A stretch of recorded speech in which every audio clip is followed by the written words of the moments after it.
കൊടൈക്കനാലിലെ പ്രശസ്തമായ കുറിഞ്ഞിയാണ്ടവർ ക്ഷേത്രത്തിന് സമീപമുള്ള ബംഗ്ലാവ്. തമിഴ് ചലച്ചിത്ര നടി വിഷ്ണുപ്രിയയുടെ പിതാവ് 73കാരനായ സൂര്യനാരായണന്റെ സ്വവസതിയാണിത്. 2005 പുറത്തിറങ്ങിയ മായാവി എന്ന ചിത്രത്തിലൂടെ ശ്രദ്ധേയായ നടിയാണ് വിഷ്ണുപ്രിയ.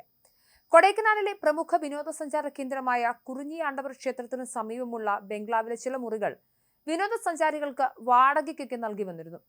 ശനിയാഴ്ച രാത്രി തമിഴ് സിനിമാ നടി വിഷ്ണുപ്രിയയുടെ പിതാവ് സൂര്യനാരായണനെ കൊടൈക്കനാലിലെ ഈ വീട്ടിൽ കൊല്ലപ്പെട്ട നിലയിൽ കണ്ടെത്തുന്നു. കസേരയിൽ കൈകൾ കെട്ടി വായിൽ ടേപ്പ് ഒട്ടിച്ച നിലയിലായിരുന്നു മൃതദേഹം. ഇത് ആസൂത്രിതമായ പ്രതികാരക്കൊലയാണോ എന്ന് സംശയിച്ച പോലീസ് അന്വേഷണം ഊർജിതമാക്കിയിട്ടുണ്ട്. പോലീസ് എത്തുമ്പോൾ സൂര്യനാരായണന് ജീവൻ നഷ്ടപ്പെട്ടിരുന്നു.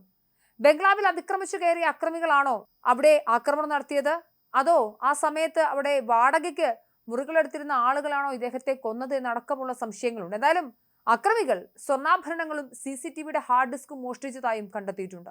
ബംഗ്ലാവിലെ ജീവനക്കാരായ അറുമുഖം, മുരളി എന്നിവരെ കയറുപയോഗിച്ച് കെട്ടിയിട്ട നിലയിലായിരുന്നു. ഇരുവരെയും പോലീസ് വിശദമായി ചോദ്യം ചെയ്തു വരികയാണ്. കഴിഞ്ഞ 2 ദിവസമായി ബംഗ്ലാവിലെ മുറികൾ വാടകയ്ക്കെടുത്ത് താമസിച്ചിരുന്ന 5 യുവാക്കളെ കേന്ദ്രീകരിച്ച് പോലീസ് ഇപ്പോൾ അന്വേഷണം പുരോഗമിക്കുന്നുണ്ട്. കൈകൾ കസേരയിൽ കെട്ടിയിട്ട് വായ ടേപ്പ് ഉപയോഗിച്ച് ഒട്ടിച്ച നിലയിലായിരുന്നു മൃതദേഹം കണ്ടെത്തിയത്. പോലീസ് ആദ്യം സംശയിച്ചത് മോഷണ ശ്രമമാണെന്നായിരുന്നു. എന്നാൽ ഇതൊരു ആസൂത്രിത പ്രതികാരക്കൊലയാണെന്ന നിഗമനത്തിലേക്കാണ് പോലീസ് ഇപ്പോൾ എത്തുന്നത്. വിഷ്ണുപ്രിയയുടെ പിതാവ് സൂര്യനാരായണൻ കൊല്ലപ്പെട്ടതോടെയാണ് 2018 നടന്ന പ്രഭാകരൻ വധക്കേസ് വീണ്ടും ചർച്ചയാകുന്നതും ഈ സൂര്യനാരായണന്റേത് ഒരു കൊലപാതക ശ്രമമായിരുന്നു എന്നുള്ള സംശയവും തോന്നിപ്പിക്കുന്നത്. സിനിമയിൽ വരുന്ന നാടകീയ സംഭവങ്ങളാണ് അന്ന് പ്രഭാകരൻ കൊലപാതകവുമായി നടന്നത്.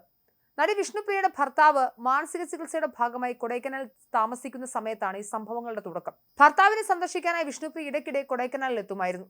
വിമാനത്താവളത്തിൽ നിന്ന് മകളെ ബംഗ്ലാവിലേക്കും തിരിച്ചും കൊണ്ടുപോയിരുന്ന കാർ ഡ്രൈവർ ആയിരുന്നു പ്രഭാകരൻ. പ്രഭാകരൻ 28 വയസ്സാണ്. ഈ യാത്രകൾക്കിടയിൽ ഇരുവരും തമ്മിൽ അടുത്ത സൗഹൃദമുണ്ടായി. വിവാഹിതയായി തന്റെ മകൾ ഒരു സാധാരണ ഡ്രൈവറുമായി സൗഹൃദം പുലർത്തുന്നത് സൂര്യനാരായണൻ അംഗീകരിക്കാൻ കഴിഞ്ഞില്ല. പലതവണ അദ്ദേഹം പ്രഭാകരനെ വിലക്കിയെങ്കിലും അവർ തമ്മിലുള്ള ബന്ധം തുടർന്നു. ഇത് തന്റെ കുടുംബത്തിന് വലിയ അപമാനമാണെന്ന് സൂര്യനാരായണൻ വിശ്വസിച്ചു. പ്രഭാകരനെ വഴിയിൽ നിന്ന് മാറ്റാൻ അദ്ദേഹം ഉറപ്പിച്ചു. 2018 നടന്ന പ്രഭാകരൻ വധക്കേസ് തമിഴ്നാടിനെ പിടിച്ചുകുലുക്കിയൊന്നായിരുന്നു. സ്വന്തം മകളുടെ സുഹൃത്തായിരുന്ന പ്രഭാകരനെ വകവരുത്താൻ സൂര്യനാരായണൻ അതീവ രഹസ്യമായി കരുക്കൾ നീക്കി. നേരിട്ട് കൊലപാതകത്തിൽ പങ്കുചേരുന്നതിന് പകരം വലിയൊരു തുക വാഗ്ദാനം ചെയ്ത് കൊട്ടേഷൻ കൊടുക്കുകയായിരുന്നു. മണികണ്ഠൻ, മുഹമ്മദ് സൽമാൻ, ഇർഫാൻ എന്നിവരടങ്ങുന്ന കൊട്ടേഷൻ സംഘത്തിന് കൊലപാതകത്തിന് പകരമായി 3.5 ലക്ഷം രൂപയും 13 സെന്റ് ഭൂമിയുമാണ് സൂര്യനാരായണൻ പ്രതിഫലമായി വാഗ്ദാനം ചെയ്തത്.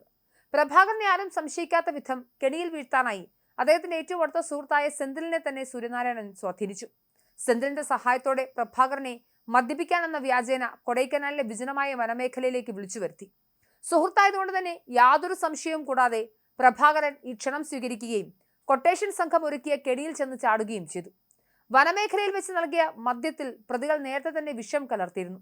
മദ്യം കഴിച്ച പ്രഭാകരൻ ബോധരഹിതനായതോടെ കൊട്ടേഷൻ സംഘം മാരകായുധങ്ങൾ ഉപയോഗിച്ച് അദ്ദേഹത്തിന്റെ കഴുത്തറുത്ത് ക്രൂരമായി കൊലപ്പെടുത്തി.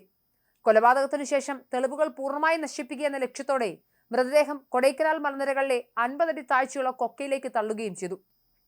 പിന്നീട് ദിവസങ്ങൾക്ക് ശേഷം പോലീസ് അന്വേഷണത്തിലൂടെ ഈ ക്രൂരകൃത്യത്തിന്റെ ചുരുളഴിഞ്ഞതും സൂര്യനാരായണൻ ഉൾപ്പെടെയുള്ളവർ പിടിയിലായതും പിന്നീടുള്ള കഥ. പ്രഭാകരനെ കാണാതായതോടെ വീട്ടുകാർ പരാതി നൽകുകയായിരുന്നു. തുടർന്നുള്ള അന്വേഷണത്തിൽ പ്രഭാകരന്റെ ഫോൺ രേഖകൾ പരിശോധിച്ചപ്പോൾ സൂര്യനാരായണന്റെയും കൊട്ടേഷൻ സംഘത്തിന്റെയും ഇടപെടൽ പുറത്തുവന്നു. സൂര്യനാരായണൻ ഉൾപ്പെടെയുള്ള പ്രതികളെ പോലീസ് അറസ്റ്റ് ചെയ്തു. ഈ കേസിൽ ജയിൽവാസം അനുഭവിച്ച ശേഷമാണ് ഈ സൂര്യനാരായണൻ പുറത്തിറങ്ങുന്നത്. സൂര്യനാരായണൻ ഇപ്പോൾ കൊല്ലപ്പെട്ട രീതിയും പ്രഭാകരന്റെ കൊലപാതകവും തമ്മിൽ പോലീസ് സാമ്യതകളൊക്കെ കണ്ടെത്തുന്നുണ്ട്. പ്രഭാകരന്റെ മരണത്തിന് പ്രതികാരം ചെയ്യാൻ ആരെങ്കിലും നടത്തിയ നീക്കമാണിതെന്നും പോലീസ് ഇപ്പോൾ ഗൗരവമായി അന്വേഷിക്കുന്നുണ്ട്. 2018 കൊല്ലപ്പെട്ട പ്രഭാകരന്റെ ബന്ധുക്കൾക്കോ സുഹൃത്തുക്കൾക്കോ ഈ കൊലപാതകത്തിൽ പങ്കുണ്ടോ എന്ന് അന്വേഷിക്കാൻ പ്രത്യേക സംഘം രൂപീകരിച്ചിട്ടുണ്ട്. മാത്രമല്ല, ബംഗ്ലാവിൽ നിന്ന് പണവും സ്വർണ്ണാഭരണങ്ങളും നഷ്ടപ്പെട്ടിട്ടുണ്ട്. എന്നാൽ അന്വേഷണം വഴിതിരിച്ചുവിടാൻ പ്രതികൾ ബോധപൂർവ്വം നടത്തിയ നീക്കമാണിതെന്നും പോലീസ് സംശയിക്കുന്നു. വിഷ്ണുപ്രിയയുടെ ഭർത്താവിന്റെ ആരോഗ്യ പ്രശ്നങ്ങളും കുടുംബ പശ്ചാത്തലവും പോലീസ് പരിശോധിക്കുന്നുണ്ട്. കൊടൈക്കനാലിനെ നടുക്കി മറ്റൊരു അരുങ്കൊല കൂടി നടന്നിരിക്കുന്നു.